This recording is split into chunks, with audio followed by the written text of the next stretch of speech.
হরে কৃষ্ণ ভক্তবৃন্দগণ, তো চলে আসলো বছরের সব থেকে বড় ও পূর্ণময় উৎসব ভগবান শ্রীকৃষ্ণের জন্মতিথি মহা জন্মাষ্টমী ব্রত উপবাস। ভাদ্র মাসের কৃষ্ণপক্ষের অষ্টমী তিথিতে দুষ্টের দমন, শিষ্টের পালন এবং ধর্ম রক্ষার লক্ষ্যে মহাবতার ভগবান রূপে জন্মগ্রহণ করেছিলেন শ্রীকৃষ্ণ। তো ভক্তগণ, ভগবান শ্রীকৃষ্ণের জন্মতিথির মহা জন্মাষ্টমীর উপবাস কবে পালিত হবে? ভক্তরা এই ব্রত উপবাস কিভাবে পালন করবেন? উপবাসে কি খাবেন, কি করবেন সারাদিনের উপবাসে, সেই সকল বিষয়াবলী আজকে আমরা আলোচনা করব। সাথে মহা জন্মাষ্টমীর মাহাত্ম্য কথা কি, সমস্ত কিছু আজ পূর্ণ ভক্তির সঙ্গে প্রথম থেকে শেষ অবধি আপনারা তা শ্রবণ করুন। ভক্তবৃন্দগণ, মহা জন্মাষ্টমী তিথি হলো ভগবান শ্রীকৃষ্ণের জন্মদিন, যা ভাদ্র মাসের কৃষ্ণপক্ষের অষ্টমী তিথিতে পালিত হয়।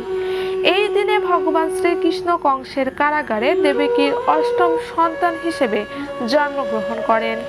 এই তিথিটি হিন্দু ধর্মাবলম্বীদের জন্য অত্যন্ত গুরুত্বপূর্ণ একটি দিন।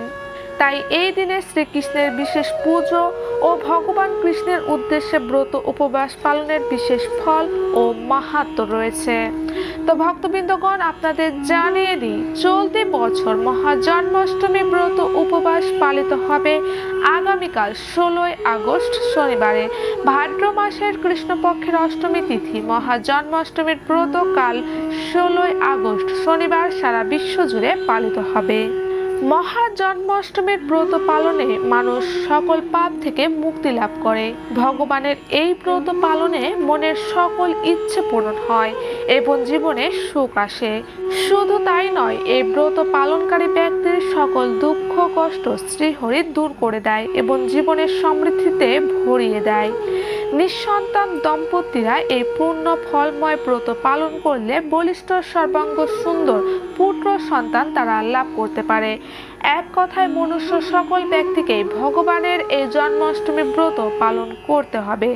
যদি কোনো ব্যক্তি ভগবানের এই ব্রত পালন না করে, তবে তার কোনো ব্রতই সুফল হবে না এবং সে শত পাপের ভাগীদারি হবে। তাই আমাদের সকল কৃষ্ণ ভক্তদের অবশ্যই বিশেষভাবে ভক্তবৃন্দগণ শ্রীকৃষ্ণের এই মহা জন্মাষ্টমী ব্রতটি ভক্তির সঙ্গে অবশ্যই পালন করতে হবে এবং পালন করা অবশ্যই উচিত।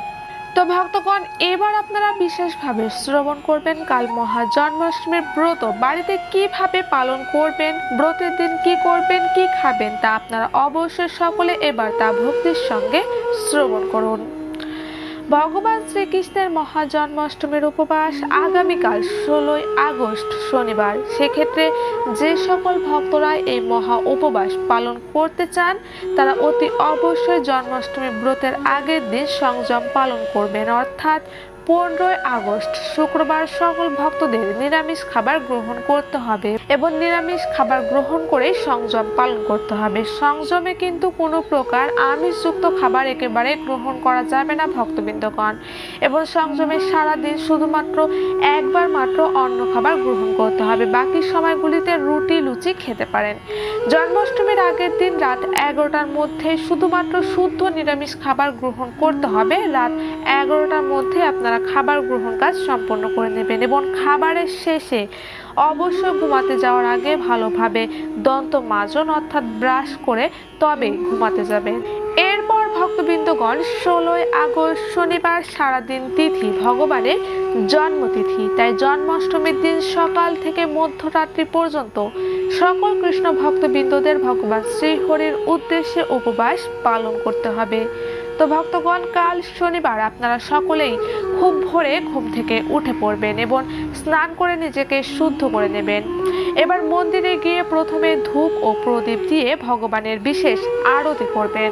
আরতির শেষে ভগবানের কাছে বসে প্রার্থনা করবেন, হে শ্রীহরি, আজ আপনার জন্মতিথি।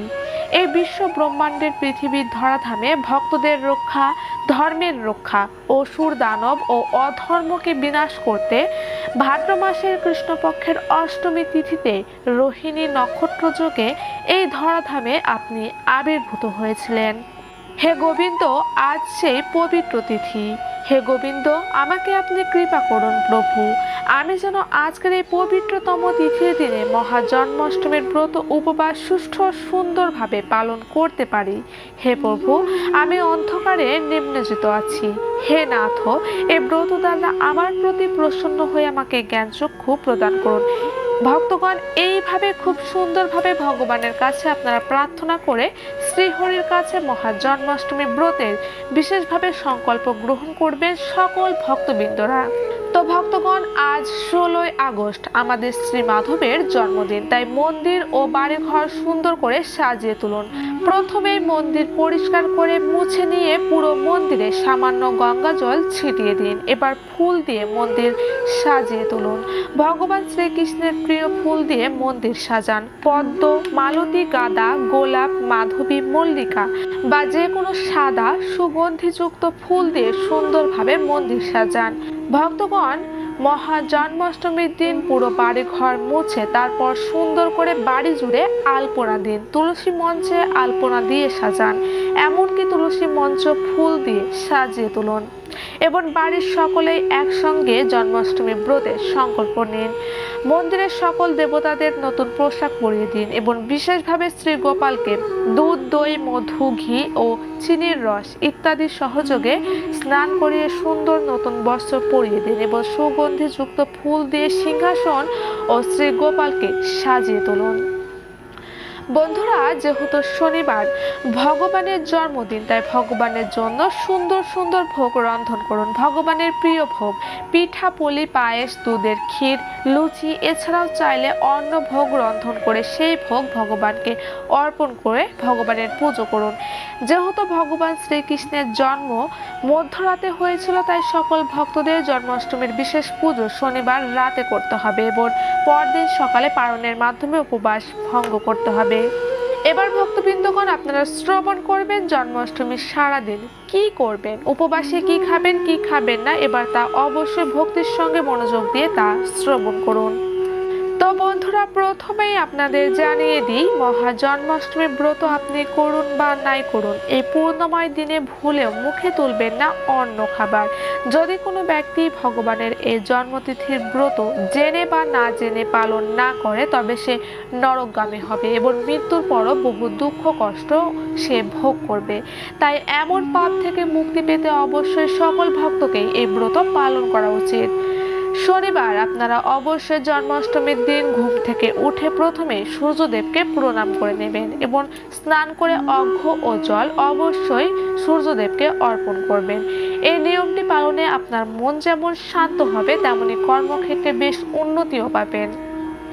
ভক্তগণ, জন্মাষ্টমী তিথির দিনে কোনোভাবেই কারোর সঙ্গে ঝগড়া বা ঝামেলার মতো বিষয়ে জড়িয়ে পড়বেন না। পরিবারে আমাদের নানা সমস্যা, কথা কাটাকাটি, বিবাহ বিবাদ লেগেই থাকে, তবে এই শুভ দিনে নিজেকে অবশ্যই সংযত রাখার চেষ্টা করুন, মনকে শান্ত রাখুন। এমন পূর্ণময় দিনে ঝগড়া বা ঝামেলা করলে শ্রীহরি তার প্রতি অসন্তুষ্ট হন, ফলে এমন বিশেষ দিনে ভগবানের বিশেষ আশীর্বাদ থেকে বঞ্চিত হয়ে যায় সে। তাই এমন কাজগুলি থেকে অবশ্যই বিরতি থাকুন। এই দিনে তুলসী গাছে জল অর্পণ করুন, তুলসী গাছে ধূপ ও প্রদীপ জ্বালানো ইত্যাদি মঙ্গলময় কাজগুলি অবশ্যই করুন। তবে ভুলেও তুলসী পাতা ছেঁড়া যাবে না বা তুলসী গাছ ডাল ভাঙা যাবে না। অবশ্যই পুজোর জন্য আগের দিন থেকে তুলসী, এমনকি বেলপাতা ও দুব্বা এগুলো সংগ্রহ করে রাখুন। ভক্তগণ, আজ জন্মাষ্টমী, যত সম্ভব ভক্তিময় কাজ বেশি বেশি করে করুন। এই দিনে বাড়িতে কেউ আসলে তাকে খালি হাতে ফিরিয়ে দেবেন না। যত সম্ভব সাধ্যমতো দান করুন। দান হচ্ছে ভক্তির সব থেকে বড় উৎস। তাই মহা জন্মাষ্টমী তিথিতে গরিব দুঃখস্থ ব্যক্তিদের সাধ্যমতো দান পুণ্যের কাজগুলি বেশি বেশি করুন। সারাদিন কৃষ্ণ নামমালা জপ করুন, কম করে হলেও 25 মালা জপ করার চেষ্টা করুন। এই দিনে গীতা ভাগবত পাঠ করুন বা অন্য ভক্তদের শ্রীমুখ হতে গীতা ভাগবত পাঠ শ্রবণ করুন এবং এই দিন কৃষ্ণের নাম গান কীর্তন করুন। শুধু নিজে নয়, অন্য ভক্তদের কৃষ্ণ নাম গানে উৎসাহিত করে তুলুন। এবার সর্বশেষ শ্রবণ করুন ভক্তবৃন্দ, ভগবানের জন্মতিথির উপবাসে সারাদিন কি খাবেন এবং কি খাবেন না। তো যে সকল ভক্তবৃন্দরা উপবাসী থাকবেন, তারা একেবারে ভুলেও খাবেন না সকাল থেকে মধ্যরাত্রি পর্যন্ত কোনো প্রকার খাবার অর্থাৎ এবং প্রত্যেকেরই সকল ভক্তরাই সকাল থেকে মধ্যরাত্রি পর্যন্ত সম্পূর্ণভাবে নির্জলা উপবাস পালন করবেন। কোনো প্রকার জল গ্রহণ করা যাবে না সকল ভক্তবৃন্দদের। তবে বিশেষভাবে কিছু নিয়ম রয়েছে অসুস্থ ভক্তদের জন্য, কারণ কোনোভাবে বা কোনো অবস্থাতেই মহাজন্মাষ্টমীর ব্রত ত্যাগ করা উচিত নয়। তাই যে সকল ভক্তরা বিশেষভাবে অসুস্থ তারা শনিবার জন্মাষ্টমীর দিন দুপুর 12টা পর্যন্ত নির্জলা উপবাস থেকে ভগবান শ্রীকৃষ্ণের কাছে ক্ষমা মর্জনা প্রার্থনা করে শুধুমাত্র দুধ, শরবত, ফলমূল কিংবা বেশি হলে সাবুদানা গ্রহণ করে ব্রত উপবাস আপনারা পালন করতে পারেন। তবে বৈষ্ণব সকল ভক্তদের জন্য এই ব্রত সম্পূর্ণভাবে নির্জলাভাবে পালন করতে হবে। এই পূর্ণময় দিনে মাছ মাংস খাওয়া তো দূরের কথা, গৃহে এগুলো কিনে আনাও অপরাধ। যাদের পক্ষে একেবারে এই ব্রত পালন অসম্ভব সে সকল ভক্তবৃন্দরা জন্মাষ্টমীর দিন মাছ মাংস ডিম পেঁয়াজ রসুন বাদে খাবারগুলি গৃহে রন্ধন করুন, অর্থাৎ নিরামিষ খাবার খান এই সম্পূর্ণ তিথির দিনে। আর এছাড়া পোড়া জাতীয় খাবার থেকে বিরত থাকুন এই তিথিতে। এতে সংসারের উপর প্রভাব পড়তে পারে, সংসারে অমঙ্গল হতে পারে। যে সকল দম্পতিরা বিশেষভাবে পুত্র সন্তান লাভ করতে চান তারা অবশ্যই পূর্ণ নিষ্ঠার সঙ্গে পালন করুন এই তিথি ও উপবাস। ভক্তগণ, জন্মাষ্টমীর দিন ভগবানকে 56 রকম পদের ভোগ অর্পণ করুন। মাখন, মিছরি, নাড়ু, মোয়া, নিমকি, এছাড়াও ভাদ্র মাসের সুস্বাদু ফল তাল, সেই পাকা তাল শ্রীকৃষ্ণের অধিক প্রিয় ফল। জন্মাষ্টমীতে তালের বড়া, তালের ক্ষীর, তালের লুচি নানাবিধ সুস্বাদু খাবার রন্ধন করে ভোগের থালায় সাজিয়ে তা কৃষ্ণকে নিবেদন করুন। অনেক ভক্তদের এটি প্রশ্ন যে মধ্যরাত্রি 12টার পর উপবাস ভঙ্গ করা যাবে কিনা। তো বন্ধুরা, সকাল থেকে মধ্যরাত্রি পর্যন্ত নির্জল উপবাস, সেক্ষেত্রে মধ্যরাত্রিতে কৃষ্ণের পুজোর পর আপনি যদি চান তবে শরবত জল খেতে পারেন। তবে যারা পুরো দিন ও রাত্রি একভাবে নির্জলা থাকতে চান তারা পরদিন পারণে একেবারে জল এবং অন্য খাবার গ্রহণ করে পালন করবেন। এবং সকল ভক্তবৃন্দদেরকে অবশ্যই মহাজন্মাষ্টমীর উপবাস ভঙ্গ করবেন পারণের মাধ্যমে। জন্মাষ্টমীর দিন উপবাসী ভক্তরা সারাদিন রাত্রি অর্থাৎ বিশেষভাবে রাত্রি জাগরণ করার কথা বলা হয়েছে এবং জন্মাষ্টমীতে সারা রাত্রি জাগরণের বিশেষ ফল রয়েছে এবং এর ফলে অধিক পুণ্য লাভ করা যায়। তো ভক্তবৃন্দগণ, আপনারা আগামীকাল সকলেই 16ই আগস্ট শনিবার ভগবান শ্রীকৃষ্ণের মহাজন্মাষ্টমীর ব্রত উপবাস পালন করবেন এবং আশেপাশের সকল ব্যক্তিকে এই ব্রত পালনে উৎসাহিত করবেন। তো ভক্তগণ, আজকের ভিডিওটি এ পর্যন্ত।